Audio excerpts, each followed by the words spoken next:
I think that if we've learned anything from the superhero craze these past few years, it's been that people love Batman. And who can blame them? Batman is a highly attractive character to audiences for a number of reasons.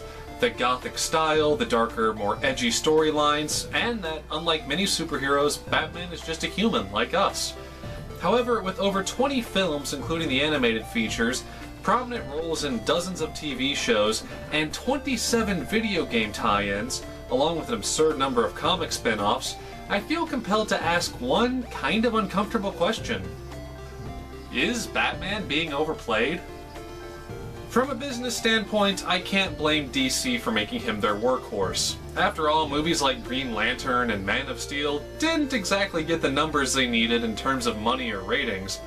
I'm sure they need something to keep up with the way the Marvel Cinematic Universe has exploded onto the market. For a while, Batman could do no wrong. Batman Begins, The Dark Knight, Arkham Asylum, they were all considered amazing successes in comic book-based media, and, well, they were.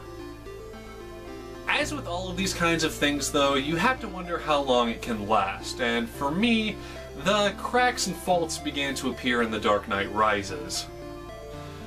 I'm not going to go into terribly much detail here, since I'll probably do a full review of the film someday, but when I say flaws, I mean ideas are just running out of steam. After such a big step forward like The Dark Knight, the third in the trilogy seemed to be a step back, both in plot and characterizations. Why did we have to go back to the League of Shadows? Did we have nothing further to explore? Likewise, if you've played the Arkham games, again, full review probably forthcoming, then you should have an idea of what I'm talking about. I don't think that I'm spoiling anything by saying the big bad of all the games is the Joker. When you play the games though, especially Arkham City, you find yourself wondering why. Yeah, the Joker is iconic and all, but are there really no other avenues to go, especially with such a varied and colorful rogues gallery? Stagnation is probably the biggest artistic killer in any medium, but arguably movies and video games have it worse. When you've dumped all this time, all this effort, and all of this money into a project, your investors are going to expect some kind of return.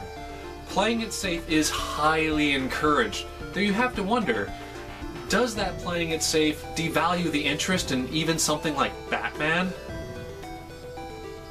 Even as his own character, what have these new projects brought to the dimensions of Batman or Bruce Wayne?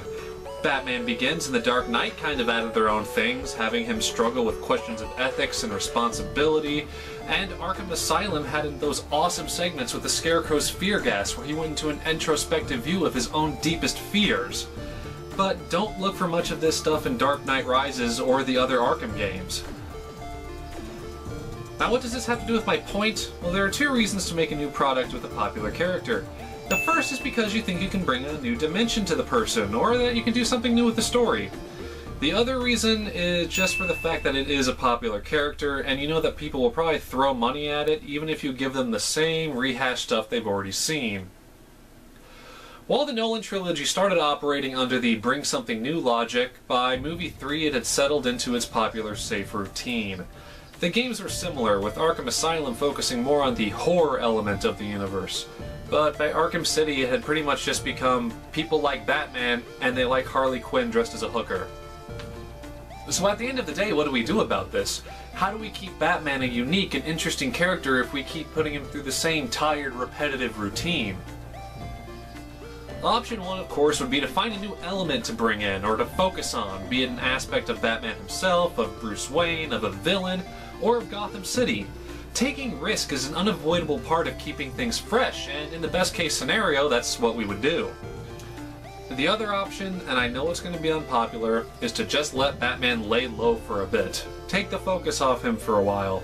This might be less likely to happen than the first option just because he is so popular, but the longer we keep milking the franchise, the more likely it becomes that we're going to get another Schumacher film. All I'm saying is maybe it's best to end it now before everyone's rolling their eyes at the next big Batman announcement. And that way, down the road, when we do have some fresh ideas for the character, we can bring him back to audiences that remember him fondly, not skeptically. At the end of the day, though, I think we're going to have to just wait and see how Batman vs. Superman does at the box office. If it does well, 5 more years of Batman. If it does poorly, I think they might let the character rest for a little bit. Well, that's my 2 cents. I'll see you next time.